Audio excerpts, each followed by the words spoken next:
సహజాతీతమైనది. William Branham జీవిత చరిత్ర. మొదటి పుస్తకము బాలుడు అతని లేమి. 7వ అధ్యాయము అరణ్యమునకు పారిపోవుట. 1927 నుండి 1929 వరకు. విలియం బ్రెన్హామ్ ఆరిజోనాలోని ఫీనిక్స్కు వచ్చినప్పుడు శ్రీ ఫ్రాన్సిస్కో అతనికి దారిలో డ్రైవింగ్లో సహాయపడినందుకు $3 చెల్లించాడు. ఈ లోకంలో బిల్లీ కలిగి ఉన్న డబ్బు అది మాత్రమే. కానీ అతడు అధైర్యపడలేదు. ఏదో ఒక అవకాశము అతనికి వస్తుందని అతడు నిశ్చయతను కలిగి ఉన్నాడు. 1927వ సంవత్సరం అది డిసెంబరు మాసము. అప్పుడు అతనికి 18 సంవత్సరములు. తన జీవితంలో కలిగిన ఈ క్రొత్త అవకాశమును బట్టి అతడు గొప్ప ఉత్సాహంతో తేలిపోయి ఉన్నాడు. తన తల్లికి ఉత్తరములో వివరణ అంతయు పంపిన తర్వాత బిల్లీ టౌనును అన్వేషించటానికి నిర్ణయించుకున్నాడు. త్వరలోనే అతడు పశువులను పెంచే స్థలములో మోటు పనివాడయ్యాడు. నేను ఒక మంచి స్వారీ చేయువాడనని అది అతనిని తలంచేటట్లు చేసినది. నేను విరిగిపోయి ఉన్నందున ఈ పశువులు పెంచే స్థలములో సులువుగా కొంత డబ్బును నేను ఎందుకు సంపాదించకూడదు? ఆ పశువుల దగ్గర పిల్లల ముందుకు నేను వెళ్ళక మునుపు నేను ఒక జత దవడులను నా కొరకు కొనవలసి ఉన్నది. అతడు వీధిలోనికి వెళ్ళి దగ్గరలో ఉన్న ఒక బట్టల కొట్టులోనికి వెళ్ళాడు. అక్కడ ఒక జత తోలు దవడలను వేసుకున్నాడు. అవి దివ్యమైనవిగా ఉన్నవి. బెల్టు మీద ఆరిజోనా అని చెక్కబడి ఉన్నది. మరియు ప్రతి ప్యాంటు కాలు మీద పొట్టేళ్ల తలతో చేతి పని చేయబడినది. దాని కన్నులకు ఇత్తడి గుండీలు పెట్టబడినవి. కాని అవి ఎంతో పొడవుగా ఉన్నవి. తోలుతో చేయబడిన కాళ్ళు నేల మీద ఈడ్చుకొనుచున్నవి. బిల్లీ తను తాను అద్దములో చూచుకున్నాడు. నేను ఒక వట్టి ఈకలతో బొచ్చుతో కప్పబడిన ఒక కోడి పుంజువలే ఉన్నాను అని అనుకున్నాడు. ఆ స్టోరు గుమస్తా అన్నాడు, అయ్యా, ఈ జత బట్టల ఖరీదు $25. వాటిని వద్దనటానికి బిల్లీకి ఒక సాకు దొరికినది. నా దగ్గర ఉన్నదంతా $3 మాత్రమే. అందుచేత నాకు భయముగా ఉన్నది. ఆ గుమస్తా సలహా ఇచ్చాడు, మీరు ఒక జత లేవీ జీన్స్తో సరిపెట్టుకోండి, అది బాగుంటుంది. బిల్లీ ఒక జత లేవీ జీన్స్ బట్టలను మరియు ఒక పశువుల కాపరి టోపీని కొన్నాడు. తరువాత పశువులను కాసే కుర్రవాళ్ల దగ్గరకు వెళ్ళాడు. ఆ గోడ మీద వంగిపోయిన కాళ్లతో వికృతముగా ఉన్న పశువులు కాసే కుర్రాళ్ళు ఒక వరుసగా కూర్చుని ఉన్నారు. వారు ఎలా కనబడుచున్నారంటే పశువులను తోలికెళుతూ శత్రువులతో వరుస యుద్ధములను చేసిన వారి వలె కనబడుచున్నారు. బిల్లీ అనుకున్నాడు, నేను దానికి చెందినవాడనే. అతడు గోడ ఎక్కి వారి ప్రక్కన కూర్చున్నాడు. అతని చుట్టూ ఉన్న వారందరూ ఉత్తేజంతో గొణుగుకొనుచున్నారు. బిల్లీ ఒక ప్రఖ్యాతిగాంచిన స్వారీ చేయువాని యొద్దకు వచ్చాడు. అతడు ఒక క్రూరమైన గుర్రమును స్వారీకి సిద్ధపరుచుచున్నాడు. ఆ గుర్రము దగ్గరలోనే ఒక కొట్టములో ఉంచబడినది. పొడవైన కాళ్లతో స్వారీ చేయువాడు గుర్రపు జీని మీద ఎక్కి కూర్చొనటం బిల్లీ గమనించాడు. బిల్లీ అనుకున్నాడు, ఇతను దానితో స్వారీ చేయలేని ఎడల నేను దాని మీద స్వారీ చేస్తాను. తక్షణమే గేటు తెరవబడినది. ఆ గుర్రము బుసలు కొట్టుకుంటూ గుర్రపు శాలలో నుండి గంతులు వేస్తూ దాని 4 కాళ్లను గాలిలోనికి లేపినది. దాని పాదములు భూమిని తాకగానే మరలా పైకి గంతు వేసింది. దాని దేహమును త్రిప్పుకుంటూ దాని వెనుకటి కాళ్లను ఒకేసారి తన్నుకొన్నది. స్వారీ చేయువాడు గడ్డివలే భయపడు కాకివలే జీను మీద నుండి ఎగిరిపోయాడు. తటాలున ఎముక విరుగు చప్పుడుతో క్రింద పడిపోయాడు. కదలిక లేదు. రక్తము ముక్కులో నుండి కారుచున్నది. ఆ గుర్రమును పట్టుకునే మనిషి దానిని పట్టుకుని గుర్రపు శాలలో దానిని ఉంచాడు. మిగిలిన వారు స్పృహ తప్పిపోయిన ఆ కుర్రవాడిని అంబులెన్సులో వేసుకుని వెళ్ళిపోయారు.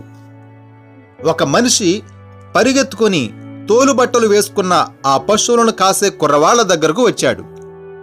కనీసము 30 సెకండ్లు ఆ గుర్రము మీద కూర్చున్న వానికి నేను $50 ఇస్తాను అని అన్నాడు. ఆ మనిషి ఆ పశువులను కాసే కుర్రవాళ్ల కళ్ళలోకి చూస్తూ ఆగుతూ తన బేరమును మరలా చెప్పుచున్నాడు. తర్వాత ఆ మనిషి బిల్లీ దగ్గర ఆగి, నీవు స్వారీ చేయువాడవా అని అడిగాడు. లేదండి అని బిల్లీ భయంతో చెప్పాడు. ఫీనిక్స్ దగ్గర ఉన్న వికెన్బర్గ్లో ఒక పశువులను పెంచే స్థలములో బిల్లీ స్వారీ చేయుటకు అద్దెకు తీసుకున్నాడు. గుర్రము మీద అతడు పరుగెత్తే నైపుణ్యతలు త్వరగా అభివృద్ధి చెందినవి. చివరకు ఒక చిన్న పశువులను కాయు బాలుని వలె అతను ఎలా ఉండాలని కలగన్నాడో ఆ రీతిగా పశువులను పెంచే స్థలములో తన పనిని తాను నిర్వర్తించుకొనుచున్నాడు. ఆ పచ్చిక బయళ్ళు యొక్క సౌందర్యము అతని దీర్ఘమైన ఊహలను కప్పివేసినది. అతని చుట్టూ కరుకైన కొండలు, పచ్చిక బయళ్ళు నేల మీద నుండి పైకి పొడుచుకుని వచ్చినవి. ఆ ఎడారి దెబ్బలను గీతలు గీచినట్లుగా పెద్ద ముళ్ల పొదలు అలుముకుని ఏటవాలుగా ఉన్న కొండ గోడలను కప్పియున్నవి. ఈ ఎడారి ఒక మలుపుకు ఛాయగా ఉన్నది. ముళ్ల చేరి పండ్ల చెట్లతో మరియు ముండ్ల చెట్లు అవి ముంగిస బారు తోకవలే ఒత్తులుగా వాడి అయిన మేకులు వలె ఉన్నవి. మరియు మెత్తని ముండ్ల చెట్లు చిన్న సూదులు లాంటి ముళ్లతో దట్టముగా అలుముకొని ఉన్నవి. అది బొచ్చువలే కనబడుచున్నది. గొట్టముల వలె ఉన్న ముండ్ల చెట్లు అది పీపావలే కనబడుచున్నది. వెన్నుపూస ప్రక్కటెముకల వలె ఉన్నవి. పాలోవర్డి అనగా పచ్చకర్ర అని స్పానిష్ పేరుతో పిలువబడే చిన్న చిన్న పాదముల వంటి చెట్లు ఉన్నవి. నమ్మరాని క్రూర మృగములతో అది చుట్టబడి ఉన్నది. గలగలమని శబ్దము చేయు ఒక విధమైన పాములు, బల్లులు, కంగారో ఎలుకలు మరియు కోరలు గల అడవి పందులు అక్కడ ఉన్నవి. ఓహియో నది లోయ అడవుల కంటే ఎంతో భిన్నముగా ఎంతో అన్యదేశపు చెట్ల వలె ఉన్నవి. పశువులను మేపు కుర్రవాళ్లతో కలిసి పనిచేయటము, పెద్ద కొమ్ములు కలిగిన పొట్టేళ్ల మధ్య ఉండటము, వీటన్నిటి మధ్యలో ఒక గుర్రము మీద ఎక్కి పచ్చిక బయళ్లలోని దుమ్మును రేపుకుంటూ ఉండుట తలంచినప్పుడు జీవితం అంటే ఇదే అని బిల్లీ అనుకున్నాడు. దీనికంటే మంచిది ఏమున్నది? అతడు బాలుడిగా ఉండగా అతడు చూచిన పాశ్చాత్య సాహస నాయకుల జీవిత చిత్రములలో ఒకదానిలో అతడు అడుగుపెట్టినట్లుగా అతడు భావించాడు. 1 సంవత్సరమున్నర పశువులు కాయటము దాటిన తర్వాత ఆ భ్రమ పుట్టించు పరిపూర్ణత తగ్గిపోవటం ప్రారంభమైనది. 1929వ సంవత్సరంలో వేసవి కాలము మిక్కిలి కష్టముతో ప్రవేశించగానే బిల్లీకి అసంతృప్తి ఎక్కువైనది. అనేక సార్లు తప్పు ఏమిటి అని ఆశ్చర్యపోయాడు. ఈ అరణ్యములోనికి నెమ్మదిని నెరవేర్పును పొందటానికి నేను వచ్చియున్నాను, కానీ శాంతి మరియు నెరవేర్పు అతనికి దూరమైనది. అతడు సంతోషముగా లేడు. సంపూర్తిగా కాదు, అతని జీవితంలో ఏదో తప్పిపోయి ఉన్నది. కానీ ఏమిటది? చివరగా మరలా ఆకురాలు కాలము వచ్చినది. వేసవి కాలమంతయు స్థానికముగా పశువులను మేపే వారందరూ అదే భూములలో కొండల మీద దేవదారు వృక్షముల క్రింద పెరిగిన చిక్కని గడ్డిలో వారి మందలను మేపేవారు. ప్రతి ఆకురాలు కాలంలో చెదిరిపోయిన గొర్రెలను పోగు చేయుటలో వారందరూ కలిసి పనిచేసేవారు. ఆ లోయలో ఉన్న మందలను కాసుకుంటూ తరువాత వాటిని గురుతుల ప్రకారము వేరు చేసుకునేవారు. పోయిన సంవత్సరము ఆకురాలు కాలంలో చేసిన ప్రోగు చేసే పని ఇదివరకు ఎన్నడూ చేయనంతగా ఎంతో ఉత్సాహముగా ఉన్నది. కానీ ఈ సంవత్సరము అదే నెమ్మది లేని స్థితిలో తరమబడుచు ఈ వేసవి అంతయు బాధించబడ్డాడు. తప్పు ఏమిటి? సాయంకాలం కాగానే బిల్లీ గుర్రము యొక్క జీనును విప్పదీసి ఒక తలగడవలే రాత్రి మంట దగ్గరగా పెట్టేవాడు. సాయంకాల భోజనము తర్వాత అతడు జీను మీద తలమోపి కొండల వెనుకగా సూర్యుడు అస్తమిస్తూ చిక్కటి బత్తాయి రంగు, రక్తవర్ణపు రంగు ఆకాశంలోనికి ఎర్రని విశాల పతాకం వలె వ్యాపింపచేయటం గమనించేవాడు. అప్పుడు స్లిమ్ అను టెక్సాస్ రాష్ట్రవాసి అయిన ఒక వ్యక్తి తన గిటారును మ్రోగించేవాడు. ప్రతి రాత్రి స్లిమ్ పశువులను కాయు బాలుర పాటలతో అరణ్యమును చుట్టుముట్టేవాడు. అతనితో పాటు మరొక పశువులు కాయు బాలుడు ఒక దువ్వెన ద్వారా ఊదేవారు. ఒక పేపరుతో చేసిన దానితో దానికి సఖ్యతగా బూజ్ అని రాగము పలికేవాడు. స్లిమ్ పాడిన పాట: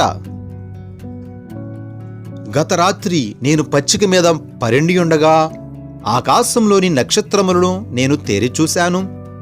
ఎన్నడైనా నేను ఒక పశువుల కాపరినైతే చిట్ట చివరకు ఆ తీయని దానికి నేను కొట్టుకుని పోయేవాడను. ఆ ప్రకాశమైన సంతోషకరమైన ప్రదేశమునకు ఒక దారి కలదు. దాని దారి మబ్బుగా ఉన్నదని వారంటారు. కాని నాశనమునకు పోవు దారి వెడల్పుగా ఉన్నది. అది అతి కాంతిగాను పాతిన స్తంభముగా మార్గమంతయు ఉన్నది. వారు మరొక గొప్ప యజమానుని గూర్చి మాట్లాడుదురు. ఆయన ఎన్నడూ ఖాళీ లేనట్టుగా నింపబడి ఉండడు. కావున వారు అంటారు, ఆయన ఎల్లప్పుడూ పాపికి స్థలమును ఇచ్చును. ఆ తిన్నని ఇరుకు మార్గంలో అది త్రోసుకుని ముందుకు పోవుచుండెను. వారంటారు, ఆయన నిన్ను ఎన్నడనూ విడవడు, మరియు ప్రతి చూపు ప్రతి పని ఆయనకు తెలుసు. ఏలయనగా భద్రతగా మనము ముద్రించబడుట మంచిది. మన పేరును ఆయన లెక్కించు పుస్తకములో కలిగియుందము. వారంటున్నారు, ఒక గొప్ప చుట్ట వేట ఉంటుందని. అప్పుడు పశువుల కాయు పిల్లలు కుక్కల వలె నిలబడుదురు. తీర్పు తీర్చుటకు పరిగెత్తు వారి ద్వారా గుర్తువేయబడుదురు. వారు నియమించబడ్డారు. వారికి ప్రతి జాతి తెలుసు. నేను అనుకుంటాను, నేను తప్పిపోయిన గొర్రె పిల్లను, కేవలము మరణించుటకు తీర్పు తీర్చబడిన ఒక మనిషిని. తుప్పుపట్టిపోయిన వారి గుంపుతో నేను నరికివేయబడుదును. ఆ స్వారీ చేయు వారి యజమానుడు వచ్చినప్పుడు ఆ పాట యొక్క మాటలు దేనికి అర్థమిచ్చుచున్నవో బిల్లీ గ్రహించాడు. తప్పిపోయిన గొర్రెలు, ముద్రించబడని పశువులు చారు పెట్టుకునే మాంసముగా అంతమగును. మరియు ఆ లెక్క చూచుకుని గ్రంథం యొక్క గొప్ప యజమాని ఎవరు? బిల్లీ ఆశ్చర్యపోయాడు. అదే కదా నన్ను బాధించుచున్నది.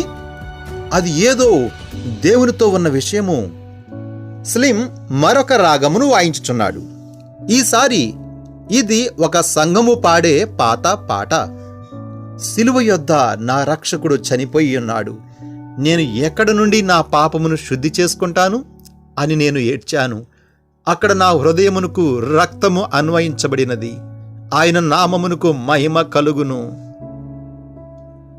కాని ఈ పశువులను కాసే కుర్రాడు స్లిమ్ పచ్చిక మీద పాడిన దానికంటే ఎక్కువ భావనతో పాడాడు.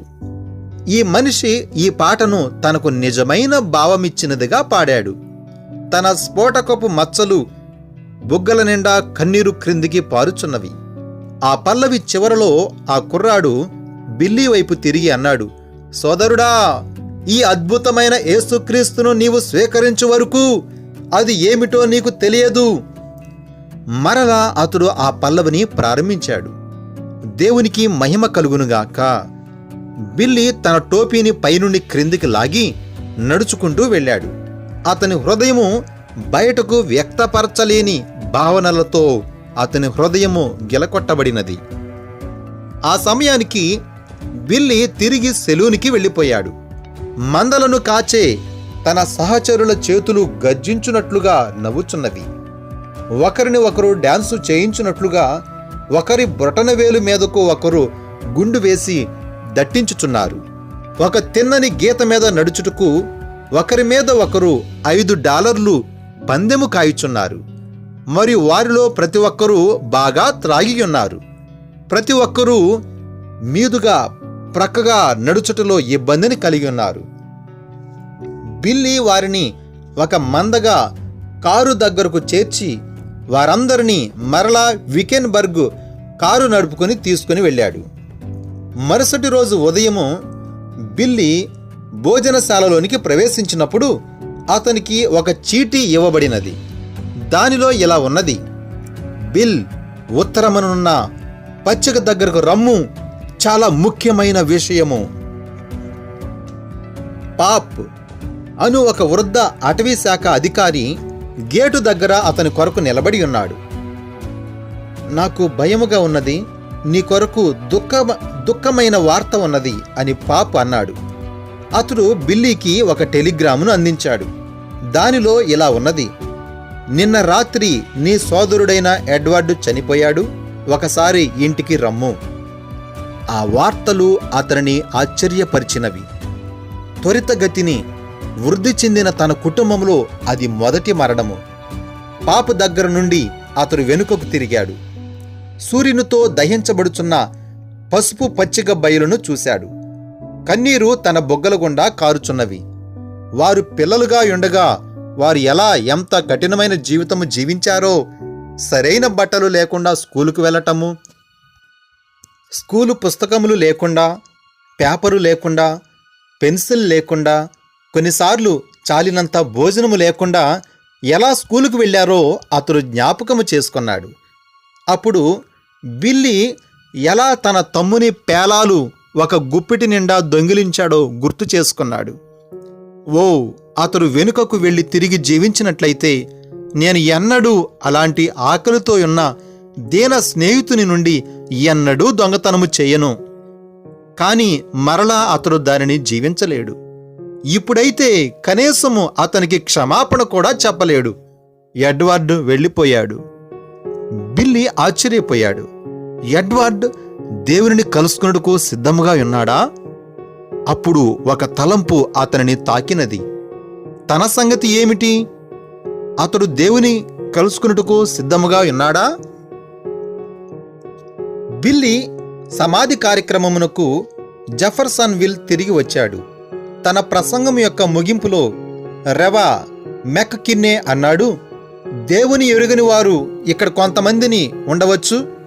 అలాగైతే ఇప్పుడు ఆయనను అంగీకరించండి. బిల్లీ పైకి నిలబడకుండా తన కుర్చీని గట్టిగా పట్టుకున్నాడు. ఏదో వింతైనది తన హృదయము లాగుచున్నది.